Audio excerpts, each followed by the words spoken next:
jalani kehidupan. Ku berserah, aku berlindung hanya padamu Tuhan. Aku bersimpuh.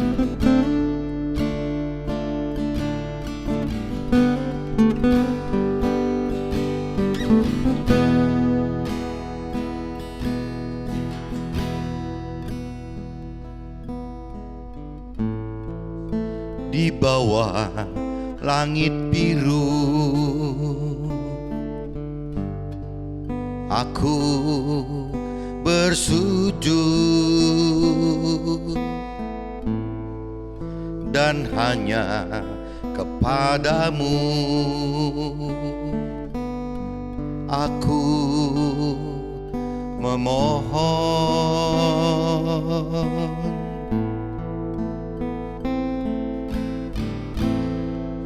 Di atas tanah ini aku berpijak jalani kehidupan dengan petunjuk-Mu.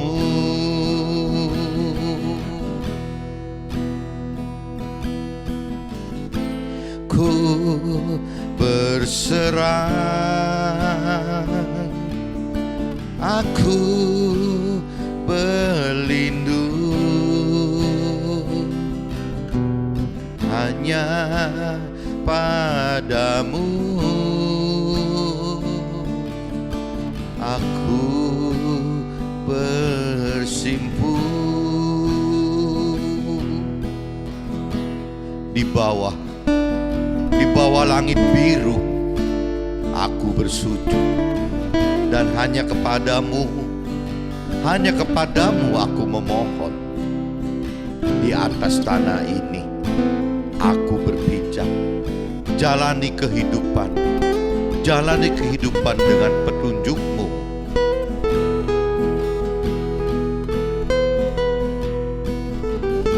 Ku berserah, aku berlindung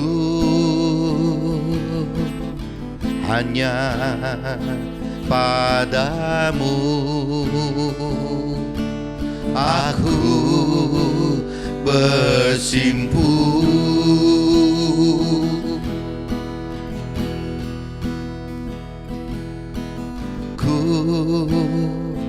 berserah, aku berlindung hanya padamu. Aku bersimpuh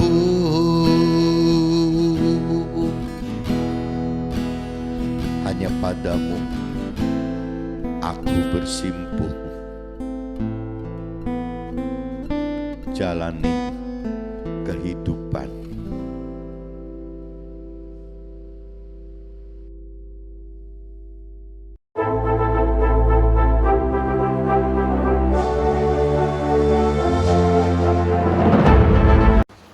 Jumpa kembali di MT Journey Inspiration of Life. Pagi ini saya mau coba sharingkan teman-teman dengan temanya butuh perubahan hidup menjadi manusia baru bagi seorang kaya untuk bisa masuk dalam surga.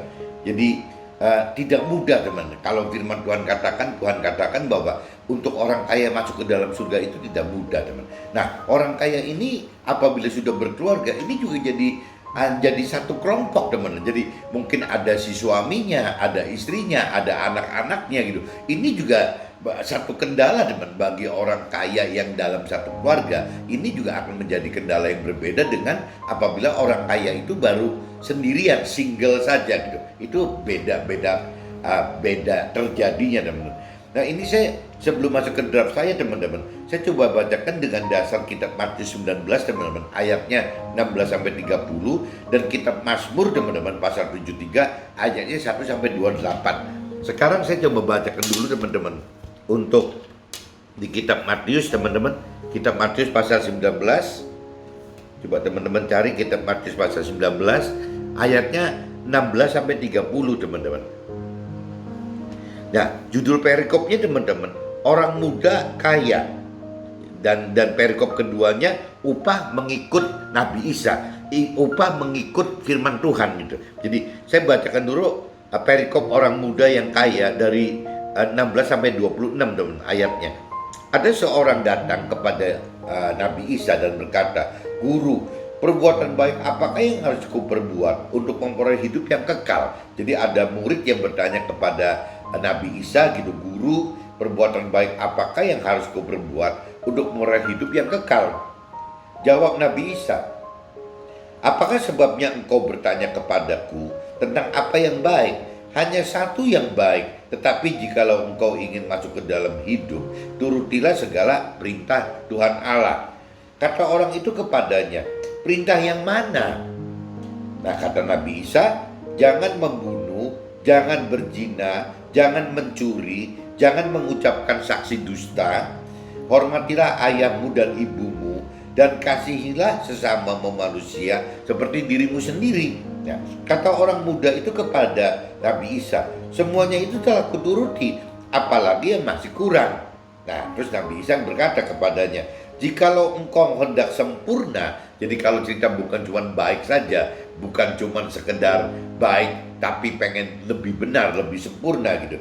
Kata Nabi Isa kepadanya, "Jikalau engkau hendak sempurna, pergilah, jualah segala milikmu, dan berikanlah itu kepada orang-orang semiskin, maka engkau akan beroleh harta di sorga. Kemudian datanglah kemari dan ikutlah." Nabi Isa, ikutilah firman Tuhan gitu. Harus mengikuti apa yang diperintah dan diperatukan oleh firman Tuhan, harus melakukan firman Tuhan teman-teman. Ketika orang muda itu mendengar perkataan itu, pergilah ia dengan sedih sebab banyak hartanya. Nabi Isa berkata kepada murid-muridnya, "Aku berkata kepadamu, sesungguhnya sukar sekali loh teman-teman, sukar sekali bagi seorang kaya untuk masuk ke dalam kerajaan surga." Saya sebelumnya di ayat 23 pernah sharingkan teman-teman, kalau orang kaya itu firman Tuhan katakan sukar sekali teman-teman. Tapi bukan berarti kalau orang tidak kaya itu tidak sukar gitu.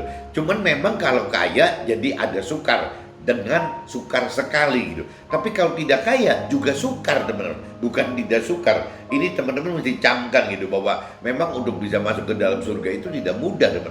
Ya, untuk bisa masuk ke dalam surga berarti harus melakukan firman Tuhan. Nah, untuk melakukan firman Tuhan harus mengenal dan mengerti akan firman Tuhan. Nah, untuk bisa mengenal, mengerti dan melakukan firman Tuhan ini tidak mudah teman, sukar. Jadi untuk orang yang kaya sukar sekali gitu, untuk orang yang tidak kaya ya sukar gitu teman. Jadi bukan mudah, bukan. Sekali lagi aku berkata kepadamu, lebih mudah seekor unta masuk melalui lubang jarum daripada seorang kaya masuk ke dalam kerajaan Allah. Ketika murid-murid mendengar itu, sangat gemparlah mereka berkata, "Jika demikian, siapakah dapat diselamatkan?" Nabi Isa memandang mereka dan berkata, "Bagi manusia hal itu tidak mungkin, tetapi bagi Allah segala sesuatu itu mungkin."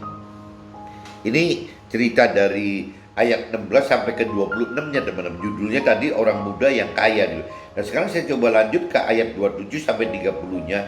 Perikopnya judulnya teman-teman, upah mengikuti firman Tuhan gitu. Jadi bagi upah apabila kita menuruti, mengikuti, mentaati firman Tuhan gitu.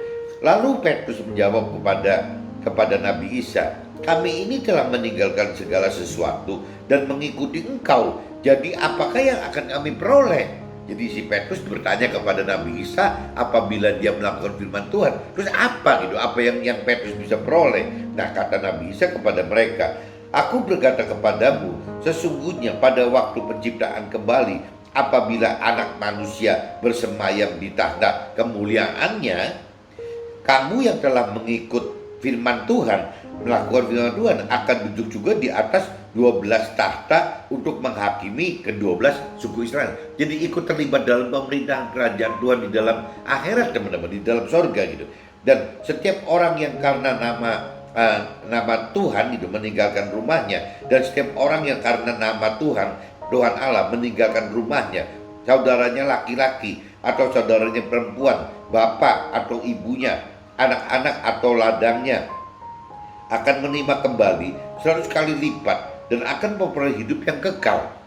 Tetapi banyak orang yang terdahulu akan menjadi yang terakhir, dan yang terakhir akan menjadi yang terdahulu. Nah, ini yang mesti teman-teman camkan, teman-teman, apabila kita melakukan firman Tuhan, teman-teman. Ini yang di ayat 30-nya, teman-teman, bahwa tetapi banyak orang yang terdahulu akan menjadi yang terakhir. Jadi orang yang sudah lebih mau mengenal, lebih mau mengerti Tuhan gitu, ya, bahkan sudah melakukan firman Tuhan, itu meskipun terdahulu bisa juga tersalib oleh yang terbelakang, teman, yang terakhir gitu maksudnya. Jadi di dalam firman Tuhan itu, di dalam rohani itu memang aturannya begitu, teman-teman. Tidak dijamin bahwa yang terdahulu itu akan jadi lebih menang daripada yang terakhir. Yang terakhir itu malah yang bisa jadi lebih menang daripada yang terdahulu gitu.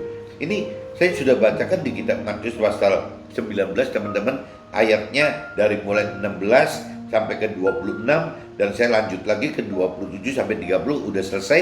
Nah, sekarang saya coba masuk, teman-teman, sebelum ke draft, saya masuk ke dalam kitab Mazmur, teman. Kitab Mazmur pasal 73, teman-teman, 1 sampai 28. Kitab Mazmur pasal 73, judulnya, teman-teman, perikopnya pergumulan dan pengharapan, teman. Pergumulan dan pengharapan. Sesungguhnya Allah itu baik bagi mereka yang tulus hatinya. Jadi Allah itu baik, teman-teman, bagi yang tulus hatinya. Jadi kalau hatinya tidak tulus, ya mungkin terkesan tidak baik, teman-teman. Jadi kalau kita pengen bicara Allah itu baik, ya memang kita mesti tulus dulu, teman-teman. Kalau kita tidak tulus, akan terkesan Tuhan tidak baik gitu. Bagi mereka yang bersih hatinya, yang tulus hatinya dan bersih hatinya gitu. Tetapi aku sedikit lagi, maka kakiku terpeleset, nyaris aku tergelincir. Sebab aku cemburu kepada pembual-pembual. Kalau aku melihat kemujuran orang-orang yang fasik. Orang-orang fasik adalah orang yang tidak mengenal firman Tuhan, orang yang tidak mengerti firman Tuhan, orang yang tidak melakukan firman Tuhan. Itu sebutnya orang fasik. Dan kita kadang-kadang cemburu, teman-teman. Ya, tetapi aku sedikit lagi maka kakiku terpeleset, nyaris aku tergelincir. Sebab aku cemburu kepada pembual-pembual kalau aku melihat kemujuran orang-orang fasik. Sebab kesakitan tidak ada pada mereka, sehat dan gemuk tubuh mereka. Mereka tidak mengalami kesusahan manusia, dan mereka tidak kena tulah seperti orang lain. Sebab itu mereka berkalungkan kecongkakan dan berpakaian kekerasan. Karena kegemukan, kesalahan mereka mencolok, hati mereka meluap-luap dengan sangkaan. Mereka menyindir dan mengata-ngatai dengan jahatnya. Hal pemerasan dibicarakan mereka dengan tinggi hati. Mereka membuka mulut melawan langit, dan lidah mereka membual di bumi. Sebab itu orang-orang berbalik kepada mereka, mendapatkan mereka seperti air yang berlimpah-limpah gitu. Ini gara-gara orang dunia, orang fasik ini begini, ya karena berani ngomong membual ini itu gitu. Ya malah orang dunia yang lain jadi akhirnya mendengarkan orang-orang fasik ini, bukan mendengarkan orang-orang yang baik, yang tulus dan bersih, bukan orang yang benar, yang mengenal, mengerti dan melakukan firman Tuhan. Malah yang didengar itu orang-orang fasik gitu. Ya orang dunia akan lebih senang mendengar orang dunia, teman-teman. Dan mereka berkata, bagaimanakah Allah tahu hal itu? Adakah pengetahuan pada yang maha tinggi? Jadi malah orang-orang dunia, orang fasik itu malah mengata-ngatai Tuhan. Bagaimana Allah tahu ini gitu? Allah di atas gitu. Kalaupun ada Allah, Allah di dalam sorga. Bagaimana Allah tahu di dunia ini gitu? Nah, adakah pengetahuan pada yang maha tinggi gitu? Apakah memang yang di atas bisa tahu ada apa yang terjadi di bawah? Sesungguhnya itulah orang-orang fasik. Mereka menambah harta benda dan senang selamanya. Sia-sia sama sekali aku mempertahankan hati yang bersih dan membasuh tanganku tanda tak bersalah. Namun sepanjang hari aku kena tulah dan kena hukum setiap pagi. Seandainya aku berkata, aku mau berkata-kata seperti itu, maka sesungguhnya aku telah berkhianat kepada angkatan anak-anakmu. Tetapi ketika aku bermaksud untuk mengetahuinya, hal itu menjadi kesulitan di mataku. Sampai aku masuk ke dalam tempat kudus Allah dan memperhatikan kesudahan mereka. Sesungguhnya di tempat-tempat licin kau taruh mereka, kau jatuhkan mereka sehingga hancur. Betapa binasa mereka dalam sekejap mata, lenyap habis oleh karena kedahsyatan. Seperti mimpi pada waktu terbangun ya Tuhan, pada waktu terjaga rupa mereka kau pandang hina. Terus ini kalau kita menyimak di ayat ini teman-teman, menyimak ayat yang 18 gitu ya. 18, 19 sampai 20. Nah, di sini sesungguhnya kalau kita sudah lebih mengenal, mengerti, sudah lebih berani melakukan firman Tuhan, maka di sini akan timbul teman-teman pengertian dari pikiran, perasaan dan kehendak kita. Itu timbul pemikiran, sesungguhnya di tempat-tempat licin kau taruh mereka. Sesungguhnya di tempat-tempat licin Tuhan taruh mereka gitu. Tuhan jatuhkan mereka sehingga hancur. Nah ini kalau kita sudah lebih dalam mengenal mengerti akan firman Tuhan, kita akan mendapat pengertian seperti ini teman-teman. Sesungguhnya di tempat-tempat licin Tuhan taruh mereka. Tuhan jatuhkan mereka sehingga hancur. Betapa binasa mereka dalam sekejap mata, lenyap habis oleh karena kedahsyatan. Seperti mimpi pada waktu terbangun ya Tuhan, pada waktu terjaga rupa mereka Tuhan pandang hina gitu, Tuhan pandang hina gitu. Jadi seperti itu teman-teman. Jadi kalau kita sudah lebih dalam mengerti firman Tuhan, orang fasik itu akan mengalami nasib seperti ini teman-teman. Ya akan ditaruh di tempat yang licin oleh Tuhan dan akan terjatuh hancur gitu. Ya, mereka akan binasa dalam sekejap mata ya karena kedahsyatan Tuhan itu gitu. Nah, seperti mimpi saja gitu. Pada waktu terbangun ya Tuhan, pada waktu terjaga rupa mereka kau pandang hina gitu, pandang hina. Ini pengenalan pengertian akan firman Tuhan itu akan membawa pengertian orang fasik itu akan mengalami seperti ini teman-teman. Nah, saya lanjut di ayat 21-nya teman-teman. Ketika hatiku merasa pahit dan buah pinggangku menusuk-nusuk rasanya, aku dungu dan tidak mengerti, seperti hewan aku di dekatmu. Tetapi aku tetap di dekatmu. Engkau memegang tangan kananku, dengan nasihatmu engkau menuntun aku. Dan kemudian engkau mengangkat aku ke dalam kemuliaan. Siapa gerangan ada padaku di sorga selain engkau? Selain engkau tidak ada yang kuingini di bumi. Sekalipun dagingku dan hatiku habis lenyap, gunung batuku dan bagianku tetaplah Allah selama-lamanya. Sebab sesungguhnya siapa yang jauh daripadamu akan binasa. Kau binasakan semua orang yang berjinah dengan meninggalkan engkau. Tetapi aku suka dekat pada Allah. Aku menaruh tempat perlindunganku pada Tuhan Allah, supaya dapat menceritakan segala pekerjaannya. Ini saya sudah bacakan di ayat 21 sampai 28-nya teman-teman. Cuma saya coba ulang lagi dari 21-28, tapi pakai bahasa yang universal teman, supaya lebih kena gitu.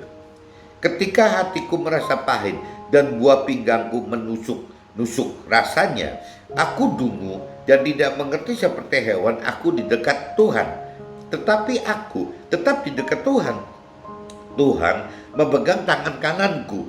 Dengan nasihat Tuhan engkau menuntun aku. Dengan nasihat Tuhan menuntun aku. Dengan nasihat Tuhan menuntun aku. Dan kemudian Tuhan mengangkat aku ke dalam kemuliaan.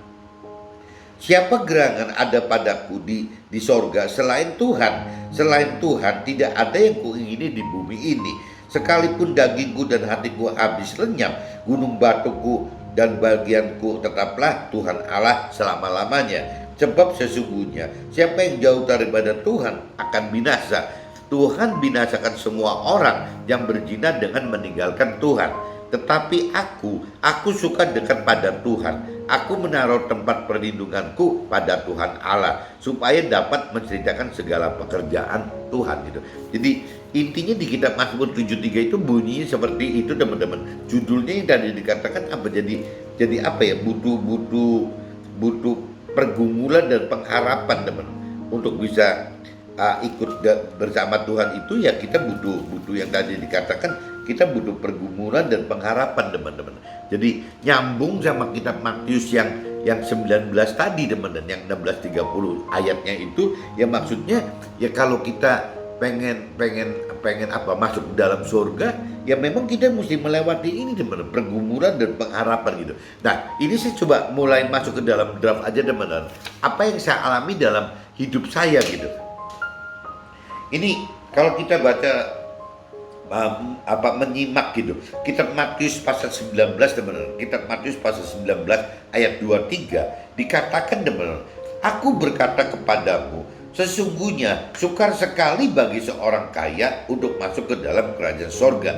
Ini Tuhan, firman Tuhan katakan seperti itu loh teman-teman. Jadi aku berkata kepadamu, sesungguhnya sukar sekali bagi seorang kaya untuk masuk ke dalam kerajaan sorga. Dan dalam kitab Matius yang 19 ayat 26 juga dikatakan, bagi manusia hal ini tidak mungkin, tetapi bagi Allah segala sesuatu itu mungkin. Nah, kalau kita menyimak ayat 23-nya teman-teman, ya orang kaya itu sukar sekali bisa masuk ke dalam surga. Kenapa? Karena orang kaya tersebut sudah benar-benar terperangkap gitu ya, dalam arti kata dengan pemikiran seolah-olah bahwa harta dunianya karena kaya itu sudah menjadi jaminan keamanan teman-teman, menjadi jaminan kenyamanan, menjadi jaminan selama hidupnya di dalam dunia yang fana ini teman-teman. Jadi parameter orang kaya itu akan berpikir seperti itu teman-teman, karena kaya di sini adalah kaya dalam hal duniawi gitu.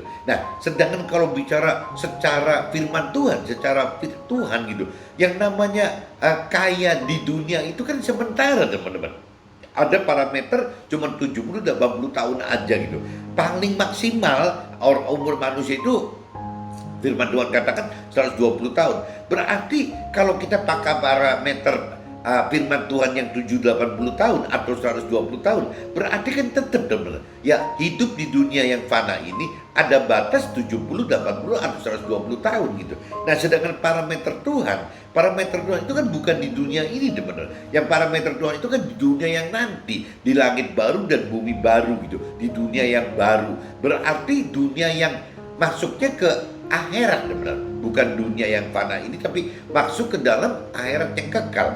Nah, parameter akhirat yang kekal itu beda sekali teman-teman dengan parameter dunia fana ini. Kalau dunia fana ini tadi dibatasi 70, 80, mungkin maksimal 120 tahun. Tapi kalau bicara alam akhir, ini tidak ada teman, nggak ada batasnya gitu, unlimited, tidak berbatas gitu. Jadi tidak 70, tidak 80, tidak 120, dan tidak bisa diukur teman-teman, karena parameternya kekal gitu. Nah, ini yang Tuhan khawatir sekali teman-teman. Apabila pola pikir kita hanya kaya di dunia ini, ya akhirnya ya akan tidak masuk ke dalam surga teman-teman. Karena kekayaan itu yang akan menjerat si orang kaya itu untuk tetap bertahan ya di dunia ini. Kenapa orang kaya itu bertahan di dunia? Karena terperangkap oleh pola pikir gitu, oleh pikiran, oleh perasaan, oleh kehendak bahwa ya dia merasa aman sekali dengan kesuksesan duniawinya dengan kekayaannya gitu. Jadi dia anggap segala macam itu bisa diatasi dengan hal-hal kekayaan mereka, kekayaan dunia mereka gitu. Nah, padahal dalam realitanya kan tidak semua permasalahan itu bisa ditembus oleh hal-hal duniawi teman. Nggak bisa. Kematian nggak bisa. Yang namanya orang sakit juga nggak bisa teman-teman. Ya kesedihan nggak bisa gitu. Jadi nggak bisa segala sesuatu dibeli, kecuali kalau semu ya teman-teman. Jadi misalnya tidak bahagia, tidak sukacita, tapi akhirnya jiwanya misalnya dengan konsumsi narkoba, atau jadi foya-foya, atau jadi nggak keruan hidupnya gitu ya, mabok-mabokan, ya nggak ngerti teman. Lama-lama ujungnya ya cuman sukacita yang semu aja teman-teman. Nah, ini dikatakan bahwa orang kaya sukar masuk surga itu seperti itu teman-teman. Ini baru cerita orang kaya yang di firman Tuhan yang ini, yang di kitab Matius pasal 19 ayat 23 ini, jangan-jangan ini orang kaya yang masih sendirian, belum menikah teman-teman. Orang muda yang kaya gitu, belum menikah. Nah, bagaimana nasibnya apabila orang muda ini, orang kaya muda ini gitu, orang muda yang kaya ini menikah, yang mempunyai istri, mempunyai anak-anak. Nah, ini dampaknya akan berbeda lagi teman-teman. Orang kaya yang benar-benar orang kayanya dampaknya misalnya A gitu, istrinya bisa berdampak B, dan anak-anaknya bisa C, D, dan selanjutnya teman-teman. Jadi dampaknya memang beda-beda gitu. Dampak dari orang kaya itu terhadap masuk dalam surga itu akan beda-beda. Nanti saya coba jelaskan lebih detail di dalam apa yang saya alami teman-teman.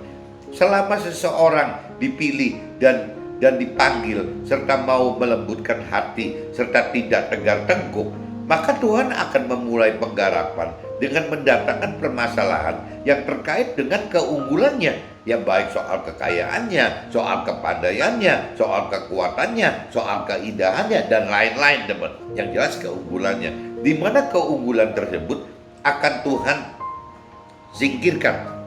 Jadi di sini maksudnya teman-teman, selama seseorang dipilih, dipanggil serta mau melembutkan hati. Nah ini kembali lagi, apakah seseorang itu dipilih gitu? Ya apakah seseorang dipanggil? Pada umumnya teman-teman, orang yang sudah dalam hidupnya itu sempat gitu ya menyinggung perihal Tuhan, ya seharusnya itu udah ciri-ciri bahwa orang itu dipilih teman-teman. Ya ciri orang itu dipanggil gitu. Nah problemnya tinggal masalahnya orang yang pernah membahas soal Tuhan itu, ya apakah memang merasa dipilih, apakah merasa dipanggil gitu. Nah kadang-kadang orang-orang yang sudah dipilih, dipanggil dan dipanggil pun kadang-kadang hatinya itu tegar teman-teman. Ya istilahnya hatinya tidak dilembutkan dan tegar gitu. Nah akhirnya ya berasa tidak dipanggil, tidak dipilih dan tidak dipanggil. Nah ini yang celaka ini seperti ini teman-teman. Jadi bagaimana seharusnya begitu kita hidup istilahnya terkait dengan hal-hal yang terkait dengan Tuhan, harusnya itu sudah merupakan satu tanda bahwa kita itu dipilih dan dipanggil. Teman-teman jangan sampai mengharapkan dipilih dan dipanggil Tuhan itu ya seperti Saulus waktu ditegur oleh Tuhan gitu. Ya bisa itu audible langsung ditegur seperti itu gitu. Bisa-bisa saja. Tapi kan tidak dalam bentuknya begitu semua teman-teman. Ya bentuknya itu kan yang penting kan dalam hati kita, dalam pikiran perasaan kehendak kita itu ada nggak gitu yang bahwa Tuhan beracara dengan kita gitu. Nah ini yang kadang-kadang manusia itu pengen seperti Paulus teman-teman. Ya bagaimana caranya bahwa kalau ditegur itu kalau dipilih itu, kalau dipanggil itu ya harus dengan teguran sekeras Saulus. Lah apa teman-teman mau gitu ya mengalami apa yang Saulus alami. Dia itu mengalami hidup yang begitu kacaunya gitu, begitu ngawurnya gitu, sampai akhirnya 3 hari benar-benar tidak bisa melihat apa-apa loh teman. Jadi benar-benar Tuhan langsung buat mujizat sampai dia tidak bisa melihat apa-apa. Nah pada hari yang ketiga setelah buta gitu, nah baru disadarkan lagi. Apakah kita mesti minta Tuhan datangkan permasalahan seberat yang dialami oleh Saulus?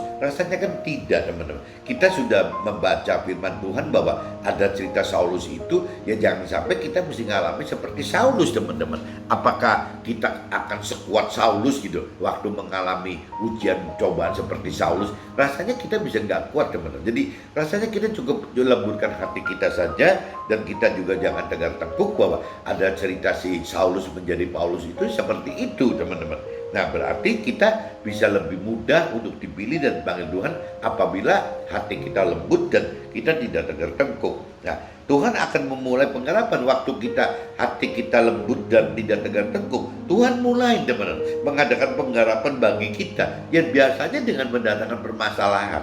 Contoh yang jelas di hampir semua cerita tokoh di kitab suci akan mengalami permasalahan. Contoh yang paling gampang itu Nabi Ayub teman. Nabi Ayub itu kan sama, Tuhan datangkan permasalahan. Bahkan Tuhan waktu cerita di Nabi Ayub, karena Tuhan ingin memilih Nabi Ayub, memanggil Nabi Ayub untuk bisa mendapatkan berkat yang dari Tuhan, ya akhirnya iblis yang dikerjain sama Tuhan teman-teman. Ya iblis yang dipanggil ya dikerjain Tuhan untuk bisa ya mencobai uji coba si Ayub ini teman-teman. Nah itu berarti satu bukti bahwa Tuhan bisa mendatangkan permasalahan untuk kita.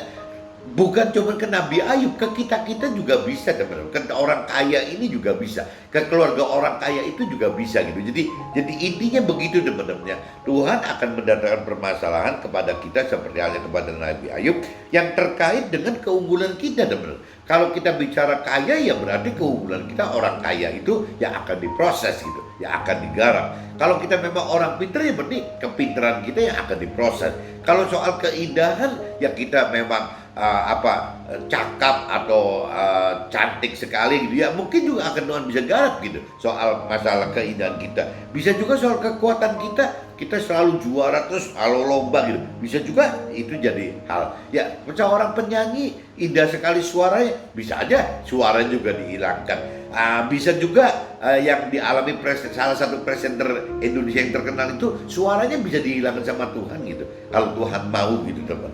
Jadi memang gara-gara keunggulan-keunggulan ini yang menyebabkan orang jadi berubah untuk bisa menjadi berubah untuk menjadi manusia yang baru. Ini ceritanya begitu, dan dengan disingkirkannya keunggulan tersebut, orang akan mulai butuh tempat mengadukan, juga bersandar serta berpengharapan. Ya, yang tadi jadi orang itu mengalami pergumulan dan pengharapan seperti yang kitab Mazmur tadi teman-teman. Kitab Mazmur 73 kan tadi perikopnya judulnya kan pergumulan dan pengharapan.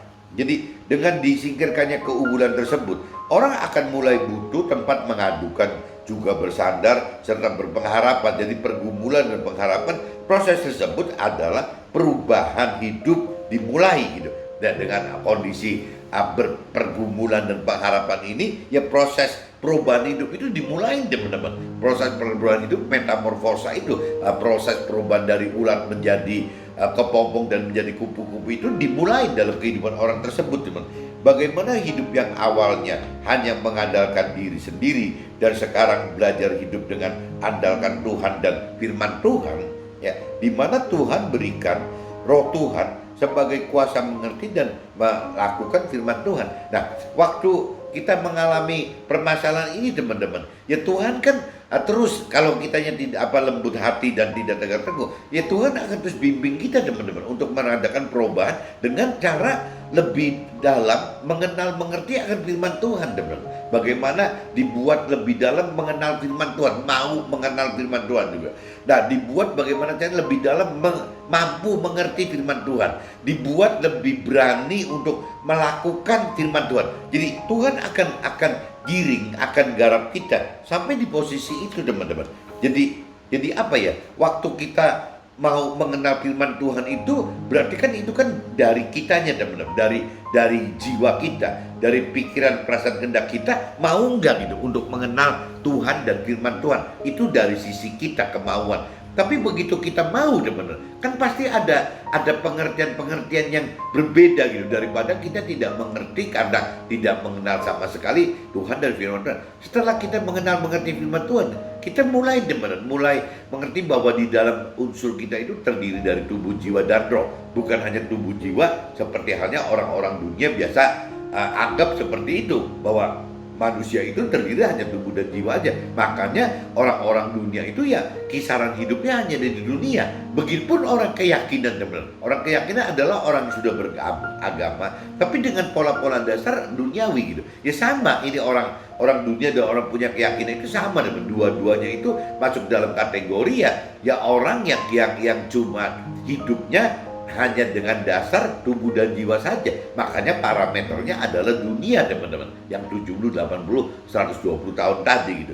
Nah, ini yang nanti akan kita dibongkar teman-teman, bahwa setelah kita lebih dalam mengenal dan mengerti akan Tuhan, kita tahu bahwa kita ini bukan terdiri dari dua tubuh dan jiwa saja, tapi tubuh, jiwa, dan roh. Nah, setelah kita mengerti ada unsur roh di dalam kita, ada roh di dalam kita gitu, di dalam tubuh, jiwa, ada roh kita. Berarti ada 3 unsur teman. Nah, roh Tuhan ini ya kita mengerti, ya kita jadi mampu mengerti bahwa di dalam roh kita ini adalah tempat bersemayamnya roh Tuhan gitu.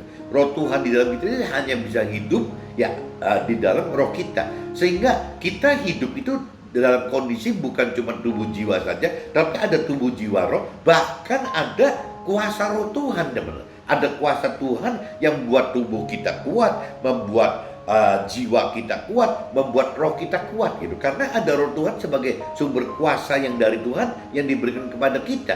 Nah, akhirnya kita jadi akan jauh lebih mampu mengerti akan firman Tuhan dari pikiran perasaan kehendak Tuhan, dan kita jadi mampu melakukan firman Tuhan, teman. Karena ada kuasa Tuhan yang mendorong kita untuk berani melakukan firman Tuhan gitu, dan kuat melakukan firman Tuhan. Jadi intinya gitu, teman. Kita hidup itu dengan basic firman Tuhan, kita hidup dengan roh Tuhan gitu. Jadi hidup bersama Tuhan itu ada unsur itunya, teman. Hidup bersama firman Tuhan dan hidup bersama roh Tuhan gitu. Itu baru kita akan menjadi orang yang kuat. Ya, itu kuat, teman, untuk tidak seorang kaya pun menjadi tidak sukar untuk masuk dalam surga. Itu yang firman katakan bagi yang di Matius pasal 19 ayat 26. Bagi manusia hal ini tidak mungkin, tetapi bagi Allah segala sesuatu itu mungkinnya. Karena itu tadi, teman, karena manusia yang lembut hati dan tidak tegar tengkuk ini gitu, ya Tuhan beri kekuatan untuk mengerti akan firman Tuhan, dan Tuhan beri kekuatan roh Tuhan itu di dalam roh kitanya, sehingga kita memiliki firman Tuhan dan roh Tuhan ya untuk bisa ya ini yang tidak ada hal yang mustahil ini, teman-teman. Jadi ya karena ada unsur firman Tuhan dan roh Tuhan, maka tidak ada yang sesuatu yang mustahil itu. Proses perubahan menjadikan kita jadi manusia baru yang diciptakan kembali oleh Tuhan untuk menduduki tata surga yang akan duduk dalam pengelolaan kerajaan sorga yang bersama pemerintahan Tuhan di dalam sorga. Nah, ini teman-teman harus tahu apa sih gitu yang akan didapat apabila kita melakukan firman Tuhan gitu. Ya proses kita akan mengalami proses perubahan menjadi kita jadi manusia yang baru, teman-teman, bukan manusia yang lama yang diciptakan kembali oleh Tuhan untuk menduduki. Jadi kita diciptakan itu untuk menduduki kita tinggal selamat di dalam akhirat ini, teman-teman. Itu yang Tuhan inginkan, rancang kendaki bagi kita ini begitu, teman. Bukan yang Tuhan rancang kendaki itu seperti orang duniawi yang bagaimana mendapatkan sukses duniawi gitu. Bukan itu. Yang Tuhan rancang itu adalah bagaimana kita tinggal di akhirat dalam kondisi bersama dengan Tuhan itu, dalam pemerintahan Tuhan. Jadi proses perubahan menjadikan kita jadi manusia baru yang diciptakan kembali oleh Tuhan untuk menduduki tahta surga, teman, bukan tahta bumi gitu, yang akan duduk dalam pengelolaan kerajaan sorga bersama pemerintahan Tuhan dalam sorga. Jadi Tuhan pengen sekali kita itu tidak cuma ya jelas tidak masuk neraka, jelas gitu. Tapi Tuhan pun mengharapkan bukan kita cuma sekedar masuk dalam surga sebagai warga sorga, tapi Tuhan mengharapkan kita itu sebagai orang yang mengelola sorga bersama Tuhan gitu. Jadi timnya, pemerintahannya Tuhan dalam surga, keluarga Tuhan di dalam sorga gitu. Tuhan targetkan kita itu seperti itu, teman-teman. Jadi boro-boro istilahnya bagaimana mencari tinggal di dunia dengan target kesusahan duniawi, kebahagiaan duniawi, atau pemenuhan nafsu duniawi. Boro-boro itu, teman-teman. Masuk ke dalam surga pun sebagai warga surga, Tuhan tuh tidak puas, teman-teman. Tuhan pengen sekali agar kita benar-benar bukan cuman meninggalkan bumi dunia yang panah ini, masuk ke dalam surga menjadi warga surga, tapi Tuhan mengharapkan kita lebih dari warga surga, teman. Tuhan pengen kita itu sebagai keluarga Tuhan di dalam kerajaan surga, atau ya timnya pemerintahan Tuhan di dalam surga, minimal seperti itu, teman-teman. Proses perubahan menjadi manusia baru akan alami banyak pergumulan, juga pengharapan yang tadi di kitab Mazmur pasal 73 perikopnya kan judulnya itu, teman-teman. Jadi pergumulan dan pengharapan. Kita hidup itu akan selalu mengalami pergumulan dan pengharapan, teman.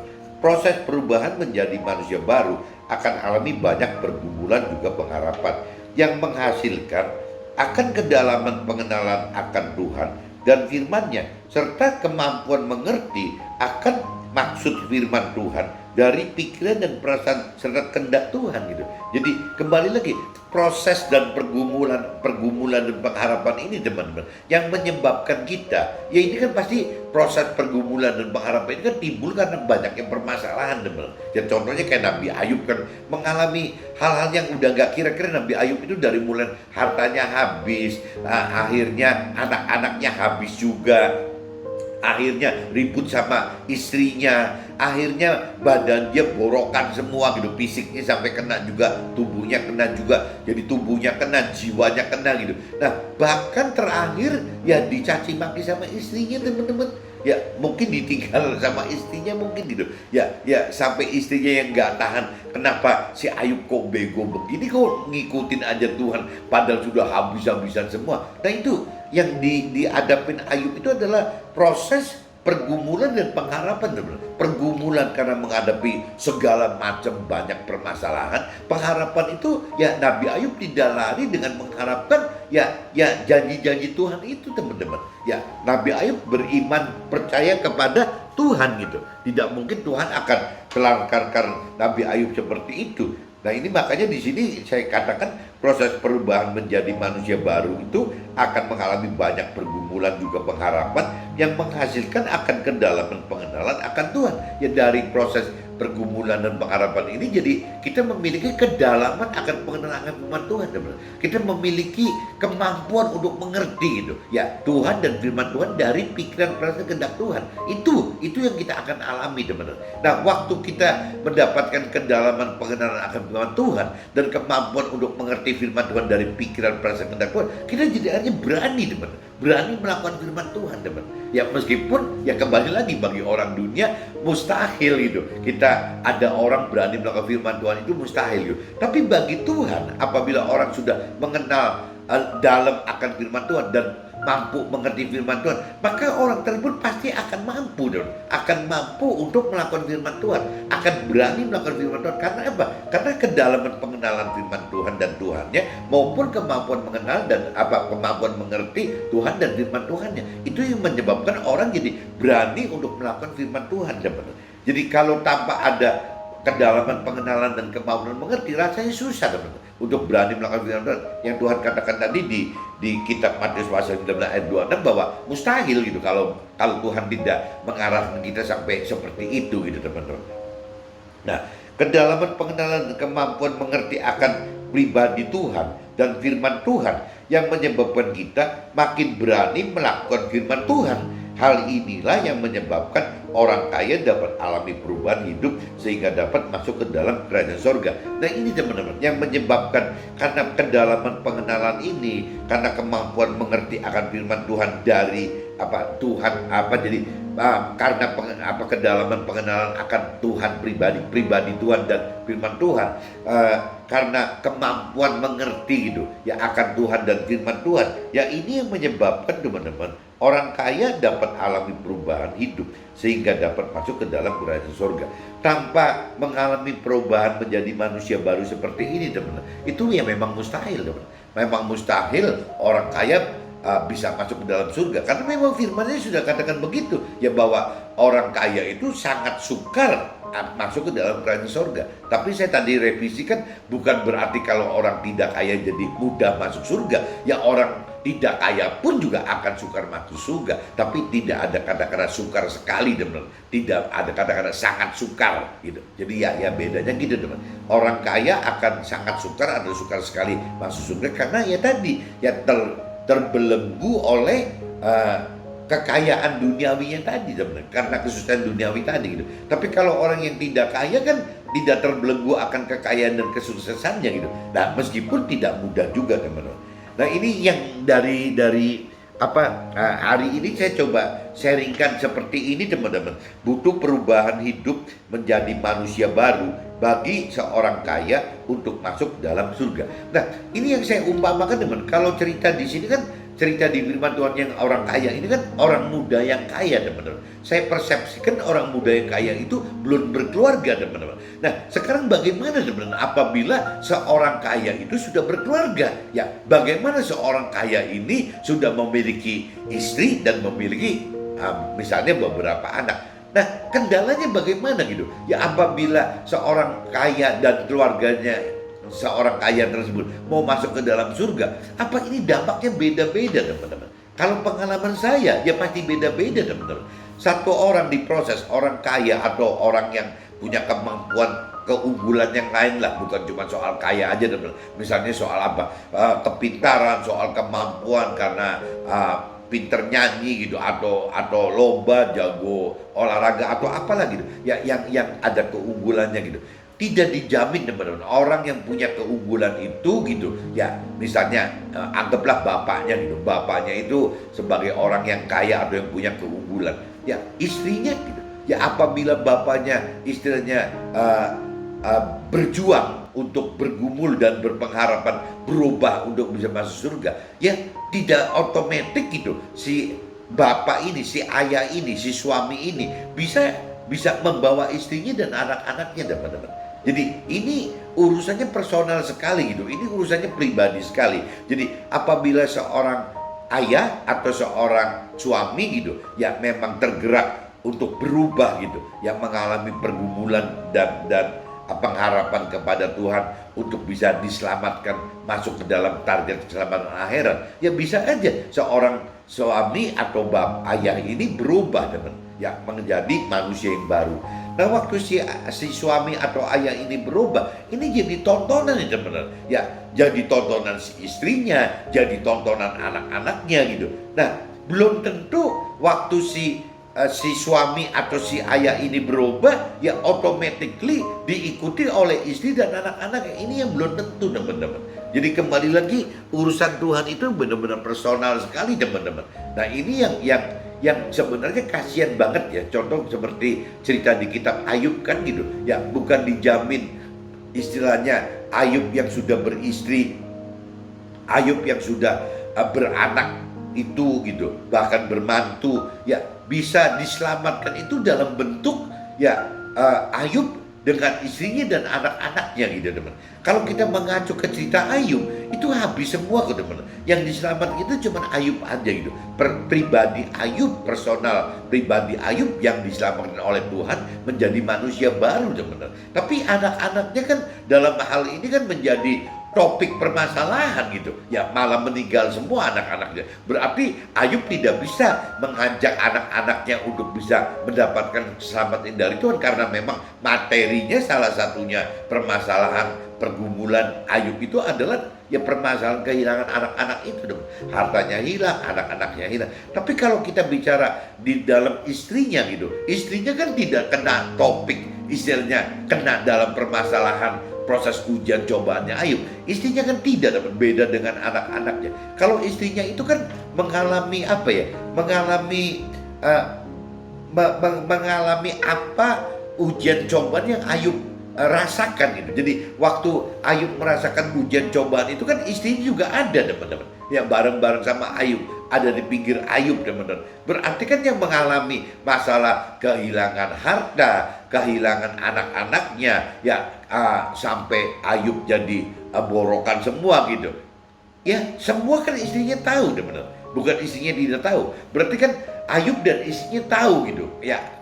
Kehilangan harta, mungkin loh saya duga istrinya masih kuat teman-teman. Yang begitu kehilangan anak-anaknya, istrinya tetap masih kuat, meskipun sudah setengah kuat kali, sudah lebih hancur. Tapi begitu pribadi Ayub kena borok gitu, ya istrinya udah nggak tahan teman, udah nggak kuat gitu. Nah di sini satu bukti teman-teman bahwa keselamatan yang dari Tuhan itu tidak satu paket teman-teman. Ya tidak dijamin bahwa yang namanya suami dan istri itu satu paket, suami istri dan anak-anak itu satu paket. Yang buktinya cerita di Ayub tidak satu paket kok. Ya yang diselamat itu hanya dari Ayubnya aja. Kenapa? Karena Ayubnya melembutkan hati dan tidak tengkar-tengkuk teman-teman. Nah istrinya akhirnya begitu teman-teman. Tidak diselamatkan gitu. Akhirnya istrinya ya bubar gitu dari Ayub. Saya nggak ngerti cerita di kitab sucinya, apakah istrinya meninggal atau istrinya meninggal dalam arti kata fisiknya meninggal, atau istrinya meninggalkan Ayub, saya nggak ngerti. Cuman yang jelas kalau dalam cerita kitab Ayub gitu, ya ceritanya Ayub itu waktu Tuhan jadikan manusia yang baru, ya Tuhan berkati kembali gitu. Nah akhirnya ya Ayub mempunyai anak-anak yang baru, jangan-jangan juga mempunyai istri yang baru dan harta yang baru semua teman-teman. Tapi yang jelas jadi cuma pribadi Ayub. Nah ini bagi pasangan suami istri mestinya maksud saya mesti koreksi diri gitu. Ya alangkah baiknya gitu, alangkah benarnya apabila memang proses ini suami istri gitu, minimal suami istri atau syukur-syukur dengan anak-anak. Kalau memang suaminya sudah menjadi manusia baru. Apa salahnya sih istri dan anak-anak juga belajar menjadi manusia baru gitu? Karena itu satu paket gitu. Tapi kalau tetap si istri dan anak-anaknya tidak lembut hati dan tegar tengkuk, ya akhirnya takutnya yang diselamatkan cuma si suaminya saja. Ya begitu pun juga terbalik teman-teman. Apabila misalnya istrinya gitu, ya yang memang menjadi manusia baru, ya apa salahnya kalau suami dan anak-anaknya ikut istrinya? Tapi kalau tidak bisa gitu, ya suami dan anak-anaknya tidak lembut hati dan tegar tengkuk, ya ujungnya cuma istrinya aja yang diselamatkan. Begitupun anak-anaknya teman. Apabila anak-anaknya yang menjadi manusia baru gitu, ya kenapa sih istilahnya ayah dan ibunya tidak ikut anak-anaknya gitu? Nah kalaupun sampai tidak bisa, ya berarti yang diselamatkan cuma anak-anaknya aja. Nah ini kan yang maksud saya, jadi seorang kaya atau seorang yang memiliki keunggulan itu dalam yang sudah berkeluarga, bukan yang masih single gitu, ya itu ada konsekuensi seperti itu teman-teman, bahwa bisa yang diselamatkan itu tidak dalam satu paket keluarga, tapi hanya sendirian aja. Apabila misalnya tadi diumpamakan, apabila keluarganya, istrinya atau suaminya atau anaknya ya tidak lembut hati dan tegar tengkuk, ini bisa terjadi teman-teman. Jadi contoh misalnya setelah si orang kaya itu mengalami perubahan gitu menjadi manusia baru, si orang kaya itu akan tahu bahwa hidup itu bukan berarti target nomor satu itu mencari sukses duniawi, dan bukan berarti terus kalau ikut Tuhan itu akan tidak kaya, kan tidak seperti itu teman-teman. Cuman yang jelas bahwa kekayaan yang Tuhan berikan kepada orang yang benar itu adalah bukan kekayaan yang ditargetkan sebagai prioritas utama teman-teman. Bukan hidup itu targetnya adalah mencari sukses duniawi dan kebahagiaan duniawi dan pemenuhan hal-hal duniawi. Bukan itu teman-teman. Itu kan Tuhan katakan yaitu sebagai tambahannya aja. Yang Tuhan harapkan itu ya orang yang hidup benar, yang manusia baru itu adalah mentargetkan nomor satu itu keselamatan akhiratnya teman-teman, mendapatkan damai sejahtera gitu ya di dalam yang kekal itu, dan juga duduk sebagai yang tadi bukan cuma warga sorga aja, tetapi bisa nggak duduk sebagai di dalam pemerintahan kerajaan sorganya Tuhan, atau menjadi anggota keluarganya Tuhan di dalam kerajaan sorganya Tuhan gitu. Yang Tuhan harapkan itu teman-teman. Jadi ada tiga ya, keselamatan akhirat itu yang Tuhan inginkan adalah keselamatan akhirat yang bagaimana mendapatkan damai sejahtera yang kekal di dalam surga, dan juga menjadi anggota keluarga Tuhan di dalam surga teman-teman. Jangan targetnya itu seperti orang duniawi yang hanya bagaimana mendapatkan target sukses duniawi, bagaimana mendapatkan bahagiaan duniawi, dan juga bagaimana hanya untuk dapat ya memenuhi kebutuhan hal-hal kebutuhan duniawi aja, apalagi yang sifatnya cuma nafsu doang teman. Ya bagaimana memenuhi hal-hal duniawi untuk memenuhi nafsu duniawi, wah itu makin kacau lagi teman. Jadi saya kembalikan lagi teman-teman, butuh perubahan hidup menjadi manusia baru bagi seorang kaya untuk masuk dalam surga. Dan begitu pun juga apabila orang kaya ini sudah berkeluarga teman. Jadi butuh perubahan hidup menjadi manusia baru bagi orang kaya dan istrinya dan anak-anaknya ya untuk bisa masuk ke dalam surga. Oke, mudah-mudahan teman-teman bisa tangkap maksudnya. Ya mudah-mudahan paketnya satu paket gitu. Jadi kalaupun Tuhan selamatkan satu keluarga itu ya bisa suaminya, istrinya dan anak-anaknya. Jangan sampai nanti seperti cerita Nabi Ayub. Oke teman-teman, see you, bye-bye.